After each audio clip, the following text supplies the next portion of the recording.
കോഴിക്കോട് ബാലുശ്ശേരി പൂനൂരിലെ ഭർതൃവീട്ടിൽ മരിച്ച യുവതിയുടെ ആത്മഹത്യാക്കുറിപ്പ് കണ്ടെത്തി.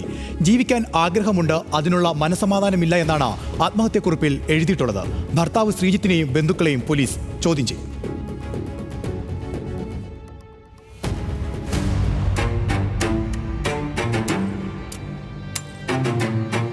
ചൊവ്വാഴ്ചയാണ് കണ്ണൂർ കേളകം സ്വദേശി 24-കാരിയായ ജിസ്നയെ കോഴിക്കോട് പൂനൂരിലെ ഭർതൃവീട്ടിൽ മരിച്ച നിലയിൽ കണ്ടെത്തിയത്. മരണത്തിനു പിന്നാലെ ഭർതൃവീട്ടുകാർക്കെതിരെ ഗുരുതര ആരോപണം ഉന്നയിച്ച് ജിസ്നയുടെ ബന്ധുക്കൾ പോലീസിൽ പരാതി നൽകിയിരുന്നു. പരാതിയുടെ അടിസ്ഥാനത്തിൽ നടത്തിയ അന്വേഷണത്തിലാണ് ഭർത്താവ് ശ്രീജിത്തിന്റെ വീട്ടിൽ നിന്ന് ആത്മഹത്യാക്കുറിപ്പ് കണ്ടെത്തിയത്.